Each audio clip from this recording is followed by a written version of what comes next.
மொழிகளின் திருமகளே, அழகிய தமிழ் மகளே, தமிழ் அன்னையே, உனக்கே முதல் கண் வணக்கம். உயரிய நோக்கத்துல எங்களை வழிநடத்தி கொண்டிருக்கும் அன்பின் உருவம் அருட்தந்தை அவர்களே, வந்தார வரவேற்பது நம் தமிழரின் பண்பாடு என்ற பொன்மொழிக்கு ஏற்ப விழாவிற்கு வருகை புரிந்திருக்கும் உங்கள் அனைவரையும் வருக வருக என பேரன்புடன் வரவேற்கிறோம். இன்றைய காலத்துல பிள்ளைகளிடம் கனிவா இருப்பதா கண்டிப்பா இருப்பதா என தெரியாம புலம்பிக் கொண்டிருக்கும் உங்கள் அனைவருக்கும் எனது அருமை நண்பர்கள் அவங்க கருத்துக்களை வெளியிட வந்திருக்காங்க. அப்பாவுடைய கண்டிப்பால அனுபவத்தை பெறலாம், அம்மாவுடைய கண்டிப்பால நல்ல அறிவை பெறலாம். சரி, ஒண்ணுக்கு ஒண்ணு குறைஞ்சதில்லை. இப்போ கனிவுக்கு வருவோம். பாடி தெரிய வண்ண பட்டாம்பூச்சிகள், பறந்து தெரிய வண்ண பறவைகள் தான் குழந்தைகள். அவங்கள சுதந்திர காற்றுல சுவாசிக்க விட்டாதான் அவங்க திறமைகள் வெளியே வரும். கனிவும் வேணும், கண்டிப்பும் வேணும். சரி, இப்போ நம்ம நண்பர்கள் என்ன பேச போறாங்கன்னு பார்ப்போம். முதல்ல கண்டிப்பு அணியில இருந்து ரெசோனி வராங்க. வாங்க ரெசோனி, வந்து ஒரு பிடி பிடிச்சிருங்க.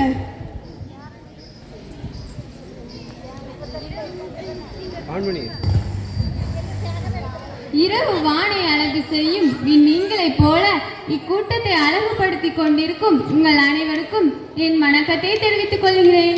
கார்மேகத்தின் மலை கருப்பு நிறமில்லை.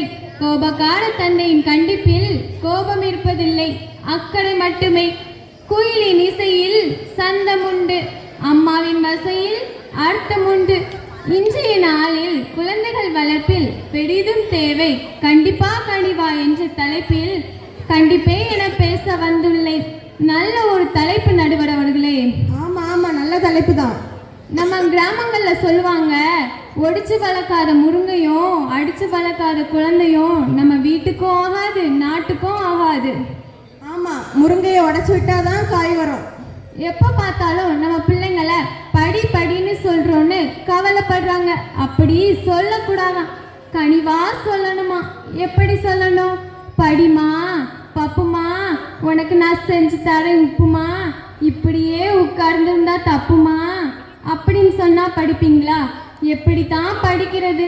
வாழ்க்கை முன்னேற்றத்திற்கு எது முக்கியமோ அதை நாம் கற்றுக்கொள்ள வேண்டும். பிள்ளைங்களை அம்மா கண்டிக்கணும் இல்லையா, அப்பா கண்டிக்கணும் இல்லையா, ஆசிரியர்கள் கண்டிக்கணும் இல்லையா, இந்த சமூகம் உங்களை தண்டிக்கும். முன்பெல்லாம் அப்பா வீட்டுக்கு வந்தா குடுகுடுன்னு ஓடி போய் அவர் கையில இருக்கிற தின்பண்டங்களை வாங்குவோம். ஆனா இப்போ அப்பா வீட்டுக்கு வந்தா எல்லா குழந்தைங்களும் ஓடி ஒளிறாங்க. எதுக்கு? கையில இருக்கிற ஆண்ட்ராய்டை பிடுங்கிடுவார்ல. பின்ன அப்பா நான் போனை பிடுங்கிடுவார்ல. நீங்க அன்புக்கா எங்கிறீங்க? இல்லையே, மொபைல் போனுக்கு தானே. வேற எப்படி முன்னேற்றம் வரும்? நீங்க சாப்பிட்ட லஞ்ச் பாக்ஸை கழுவுறீங்களா? இல்ல சாப்பிட்ட தட்டை கழுவுறீங்களா? இல்ல கழுவுற இடத்துலயாவது கொண்டு வைக்கிறீங்களா? திங்கக்கிழமை ஆனா அந்த பொம்பளை பிள்ளைங்க இருக்கிறாங்க பாருங்க, அந்த ரிப்பனை தேடி அப்பனை கிறுக்காக்கி நீங்க உங்க வேலையவே செய்ய மாட்டேங்கிறீங்க. ஆனா புரிஞ்சுக்கோங்க, கண்டிப்பு என்பது அதிகாரம் இல்லை, அது அடக்குமுறை இல்லை. பெற்றோர்களும் ஆசிரியர்களும் உங்கள் மேல் வைக்கின்ற அக்கறையின் அடையாளம்னு தயவு செய்து புரிஞ்சுக்கோங்க.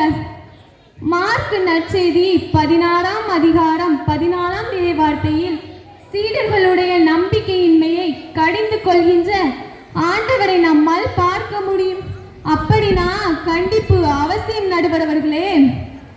இன்னும் சிலர் தங்களை யாரும் கண்டிக்க கூடாதுன்னு நினைக்கிறாங்க.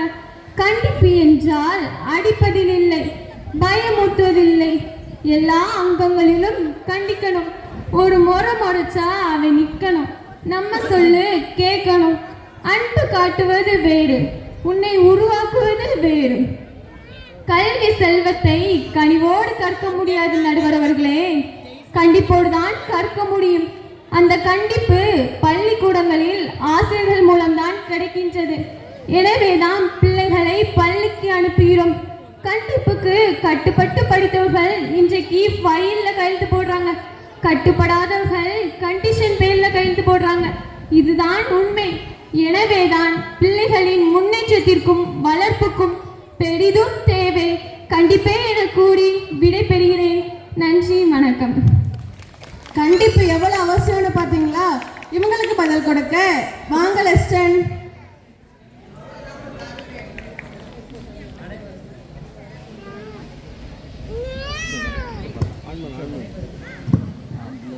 அனைவருக்கும் அன்பான வணக்கம். நடுவர் அவர்களே, முருங்கை மரம் வெட்டி விட்டாதான் வளரும்னு எதிரணியில சொன்னாங்க. ரொம்ப வளர்ந்துட்டே போறவங்களுக்கு தான் கண்டிப்பு உதவும், வளரும் குழந்தைகளுக்கு அல்ல. ஒரு காத்து வேகம் அடிச்சா அந்த முருங்கை மரம் சாஞ்சு போயிடும். ஆனா தென்னை மரம் அப்படி இல்லை. ஒரு தென்னை வளரவில்லை என்றா அந்த தென்னை மரத்தை அடியில சின்ன குழந்தைங்க ஓடி விளையாடினாலோ அல்ல சில மனிதர்கள் கூடி அமர்ந்து பேசினாலோ அந்த தென்னை காய்த்து தள்ளிடும். அதனாலதான் தென்னை மரம்னு சொல்லாம தென்னை பிள்ளை என்று சொல்லுறோம் நடுவர்களே. ஓஹோ, அதான் தென்னை பிள்ளைன்னு சொல்றாங்களோ, புதுசா இருக்கு. பிள்ளைகள் இடத்துல அன்பை காட்டுங்க என்று ஒவ்வொரு இடத்திலும் நின்று அன்னையை போல தென்னை சொல்லி கொண்டிருக்கிறது. எப்போதுமே இடி இடிச்சு மலர்களும் மலர்வதில்லை, செடியும் வளர்வதில்லை. கருணை மழை அன்பு மழை பெய்யும் போது தான் ஒரு செடியும் வளருது, மலரும் மலருது. அன்னை தெரசா சொல்லுவாங்க, எத்தனை வேலை செய்கிறீர்கள் என்பது முக்கியமில்லை, அதை எவ்வளவு அன்போடு செய்கிறீர்கள் என்பதுதான் முக்கியம். நடுவர் அவர்களே, கனிவே ஒரு மனிதனை வாழ்க்கையில உயர்த்தும். இந்த உலகமே கண்டிப்பை காட்ட தயாரா இருக்கு. ஆனா நாம கனிவை காட்டுவோம். கண்டிப்பை காட்ட உலகமே இருக்கு, ஆனா கனிவை காட்டுங்க நீ எவ்வளவு அழுத்தமா சொல்றாங்க. கனிவு கொடுப்பவருக்கும் சரி வாங்குறவருக்கும் சரி மருந்தாத்தான் அமையும். அதுதான் கனிவினுடைய சிறப்பு. குழந்தைகளை எப்பவுமே திட்டாதீங்க, தீட்டுங்க, அப்புறம் பிரகாசிப்பாங்க பெரிய வைரம் போல. நடுவர் அவர்களே, கனிவுன்னு சொல்லி பாருங்க, அதுல கனின்னு வரும். கனினா பழம் தான் பொருள் தரும். அதுவே கண்டிப்புன்னு சொல்லி பாருங்க, கண்டி உப்புன்னு தான் வரும். உப்பை அளவோடு தான் பயன்படுத்தணும். ஆனா கனியை நம்ம எவ்வளவு நாள் எடுத்துக்கலாம். கண்டிப்பை ஊறுகாய் போல எடுத்துக்கிட்டணும். கனிவை பழம் போல எவ்வளவு நாள் எடுத்துக்கலாம். நடுவர் அவர்களே, ரொம்ப அருமையான உதாரணம். ஒரு வகுப்பறையில அறிவில மகிழ்ச்சி இருக்கு, அறியாமையில மகிழ்ச்சி இருக்கு. ஒரு வகுப்பறையில ஒரு ஆசிரியர் ஒரு மாணவரிடம் கேட்டாரு, டே ஐம்புலன்கள் அடக்குனா என்னடா வரணும்? அதுக்கு அவன் சொன்னான், ஆம்புலன்ஸ் வரும் சார்ன்ட்டு. அதே மாதிரி சொன்னான், சிலப்பதிகாரத்தை இயற்றது யாருடான்னு கேட்டாரு. அதற்கு அவன் சொன்னான், ஏன் சார் உங்களுக்கு தெரியாதான்னு கேட்கான். ஆமா, அவன் அப்படிதான் சொல்லுவான். ஏன்னா அவன்கிட்ட குழந்தை தானே ஒண்ணு இருக்கு. அவன் கூட குழந்தைய நம்மளும் பயணிக்கும் போதுதான் அவனை விட ஒரு சிறந்தவனை இந்த உலகத்துல நம்ம பார்க்க முடியாது. எனவே கனிவான அணுகுமுறையை சிறந்தது நடுவர் அவர்களே. எனவே இன்றைய சூழலில் குழந்தைகள் வளர்ப்பதில் கனிவே சிறந்தது என்று கனிவோடு கூறி விடைபெறுகிறேன். நன்றி, வணக்கம். அனல் பறக்க பேசியிருக்காங்க. பதில் கொடுக்க பிரதிஷா வராங்க. ஏற்கனவே மேடை ரொம்ப சூடா இருக்கு. பேரன்பிற்கும் பெரும் மதிப்பிற்குரிய நடுவர் அவர்களே, இரண்டு அணிகளை சார்ந்த நண்பர்களே, திருவிழாவை நடத்தி கொண்டிருக்கும் பெரியோர்களே, பெருந்திரளாக கூடியிருக்கும் உங்கள் அனைவருக்கும் என் பணிவான வணக்கத்தை தெரிவித்துக் கொள்கிறேன். நான் இன்று பிள்ளைகளின் வளர்ச்சிக்கு பெரிதும் தேவை கண்டிப்பே என பேச போகிறேன். தாருங்கள் தங்கள் கவனங்களை. நம்ம வீட்டிலேயே பாருங்க, அம்மா செல்லம் கொடுப்பாங்க, அப்பா ஸ்ட்ரிக்டா இருப்பாரு. நம்ம யாருடைய செயலால் முன்னேறுவோம்? கவனிச்சு பாருங்க. குழந்தை தவழ்ந்த போது தடுக்கி கீழே விழுந்துரும். அம்மா இருந்தா அந்த குழந்தை பேன அழும். அதே அப்பா இருந்தா பார்த்துக்கிட்டே இருப்பாரு. அப்படியே பேப்பர் எடுத்து படிக்க ஆரம்பிச்சிருவாரு. அந்த குழந்தை என்ன நினைக்கும்? இந்த ஆளு நம்மளை தூக்கி விட மாட்டாரு, நாமளே எழுந்து நடந்துருவோன்னு எழுந்து நடக்க ஆரம்பிச்சிரும். ஆனா அந்த அப்பா என்ன நினைப்பாரு தெரியுமா? இன்னைக்கு நம்ம தூக்கி விட்டோம்னா எழுந்து நடந்துரும். ஆனா நாளைக்கு இந்த சமுதாயத்துல தடுக்கி விழுந்தா யாரும் தூக்கி விட இயலாத சமயத்துல சொந்த முயற்சி தேவை. அதற்கு இப்பவே பிராக்டிஸ் கொடுப்பாங்க. அப்பனாலே ஸ்ட்ரிக்ட் தானையா? கனிவு என்பது செல்லமான குழந்தையை உருவாக்கும். ஆனா கண்டிப்பு என்பது ஒழுக்கமான குழந்தையை உருவாக்கும். கடிவளம் இல்லாத குதிரை பிச்சுக்கிட்டு ஓடிரும். கண்டிப்பு காட்டி வளர்க்காத பிள்ளை நம்ம தலையை பிச்சுக்க வச்சிரும். நடுவர் அவர்களே, கனிவு என்பது அல்வா மாதிரி ஸ்வீட்டா தான் இருக்கும். ஆனா கண்டிப்பு என்பது இடியாப்பம் மாதிரி கொஞ்சம் சிக்கலா தான் இருக்கும். ஆனா அதுதான் உடம்புக்கு நல்லது. நடுவர் அவர்களே, கனிவார்ந்த காந்திய சுட்டு கொண்டுட்டானுங்க. கனிவார்ந்த ஏசப்பாவை சிலுவையில் அரைஞ்சிட்டாங்க. கனிவார்ந்த காமராஜரை தேர்தலில் தோற்கடிச்சிட்டோம். பார்த்து நடுவர் அவர்களே, கருணைப்பட்டு கனிவு பக்கம் தீர்ப்பு வழங்கிடாதீங்க. ஆமா, என்ன ஏதாவது பண்ணிட்டு போறாங்க. என் பையன் ஆணி போய் ஆவணி வந்தா டாப் அப்பா வருவான்னு தன் பிள்ளை என்ன தப்பு செஞ்சாலும் என் பிள்ளை அப்படின்னு தப்பை தண்டிக்காத அம்மா அப்பா இருக்காங்க நடுவர் அவர்களே. இந்த கனிவு அவன் வளர்ச்சிக்கு உதவுமா? ஒரு காலத்துல தப்பு செஞ்சா கண்டிப்பாங்க நடுவர் அவர்களே. தவறு என்பது தவறி செய்வது, தப்பு என்பது தெரிந்து செய்வது, தவறு செய்தவன் திருந்த பார்க்கணும், தப்பு செய்தவன் வருந்தியாகணும். நல்ல நல்ல பிள்ளைகளை நம்பி இந்த நாடே இருக்குது தம்பி. இது அந்த காலம். சூப்பர் சிங்கரா இருப்பாங்க போலயே. நடுவர் அவர்களே, ஒரு வீட்டுல ஒரு அம்மா தன் பிள்ளைகிட்ட காஃபியை கொடுத்து குடிமான்னு செல்லமா சொல்லிட்டு போனாங்க. அந்த பிள்ளை விளையாண்டுட்டே இருந்தது. மறுபடி வந்து காஃபியை குடிமா, தட்டி போட்டுறாதுன்னு சொல்லிட்டு போனாங்க. அந்த பிள்ளை விளையாண்டுக்கிட்டே அதை தட்டி போட்டுட்டு அம்மா வந்து 2 அடி அடிச்சு உன்னை முதல்லயே குடிக்க சொன்னான்னு அதட்டுனாங்க. அடுத்த நாள் அந்த காஃபி கப்பை வச்ச உடனே எடுத்து குடிச்சிட்டு இப்போ இதுல எது வேலை செய்யுது? கனிவா கண்டிப்பா?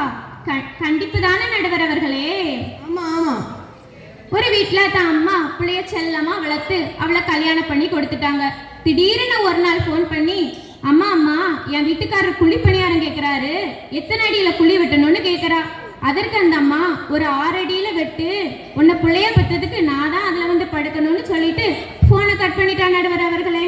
அம்மா வளர்ப்பு செல்லத்துக்கு உட்பட்டது, கனிவு எப்போதும் சரி வராது. எனவே பிள்ளைகளின் வளர்ப்புக்கு பெரிதும் தேவை கண்டிப்பே என தீர்ப்பு வழங்குமாறு வாய்ப்புக்கு நன்றி கூறி விடைபெறுகிறேன். நன்றி, வணக்கம். கராராக கண்டிப்புன்னு சொல்லிட்டாங்க, மறுத்து கனிவேன்னு பேச வராங்க ஜபர்ஷா.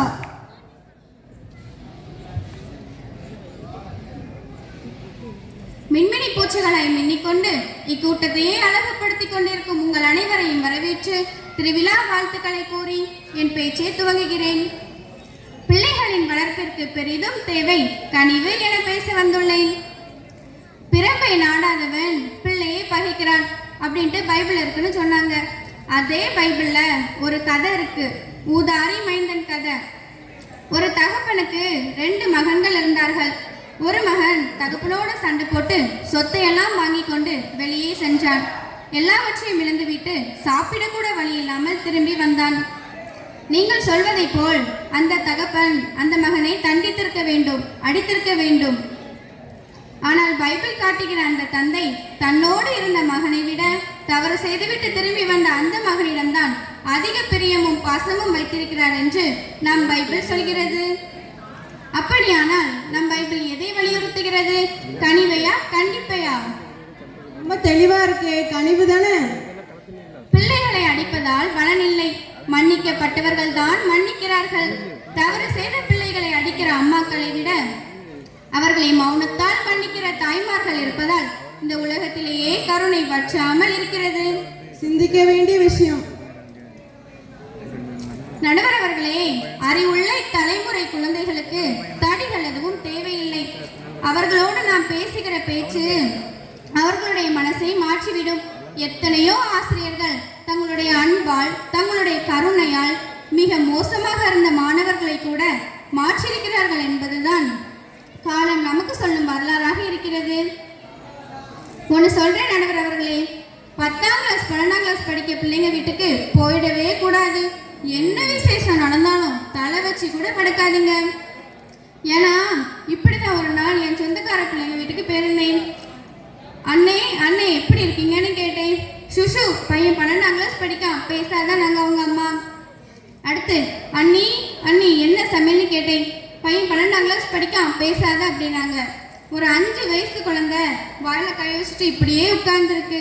நீ ஏம்மா இப்படி இருக்கன்னு கேட்டா, அன்னை 12ஆம் கிளாஸ் படிக்கிறான்னு சொல்லுது. சுத்தி பார்க்குறேன், 12ஆம் கிளாஸ் படிக்கிற அந்த பையனை மட்டும் காணோம். அவன் வெளியில நின்று கிரிக்கெட் விளையாண்டுட்டு இருக்கான். எல்லாம் என்னெல்லாம் ஒன்று வச்சு உன் குடும்பமே கும்மி அடிச்சுட்டு கிடக்காங்க, நீ என்னன்னா இருந்து தெருவில் விளையாண்டுட்டு இருக்கான்னு கேட்டா, போட்டு படுத்துறாங்கக்கா. நிக்க விட மாட்டிக்காங்க, உட்கார விட மாட்டிக்காங்க, நிம்மதியா சோறத்துங்க கூட விட மாட்டிக்காங்கன்னு சொல்றான். பெரிய ஐஏஎஸ் எக்ஸாம் மாதிரி தான். நம்ம பிள்ளைங்க கிட்ட என்ன சொல்லி வளர்க்குறோம்? மதிப்பெண் கிடைத்தா மகிழ்ச்சின்னு கண்டிப்போட வளர்க்குறோம். மகிழ்ச்சியா இருந்தா மதிப்பெண் கிடைக்கும்னு கனிவோட சொல்லி வளர்க்கணும் நடுவர் அவர்களே. ஒன்று சொல்றேன் நடுவர் அவர்களே, கேட்குறீங்களா?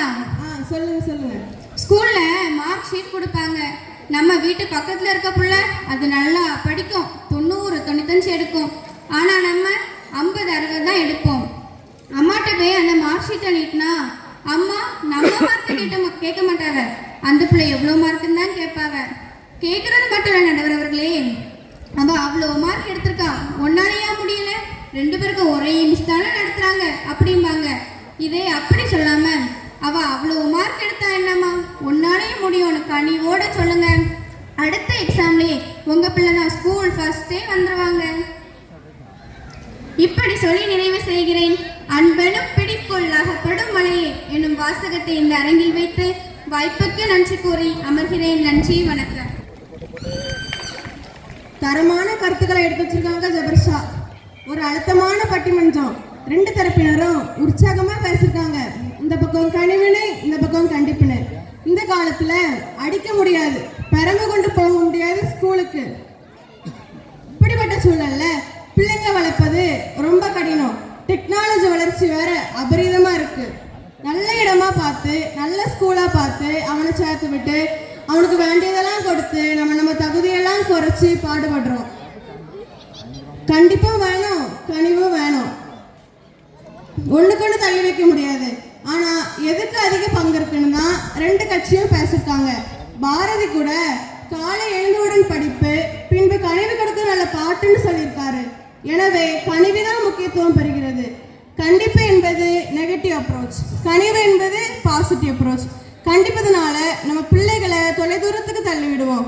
கொஞ்சம் கனிவு காட்டினா பெரிய வழிகாட்டுதலா இருக்கும். எனவே பெரியோர்களை பிள்ளைகள் வளர்ப்பில் பெரிதும் முயற்சி பெறுவது கனிவே என தீர்ப்பு கூறி வாய்ப்பு தந்த அனைவருக்கும் நன்றி கூறி விடைபெறுகிறோம். நன்றி, வணக்கம்.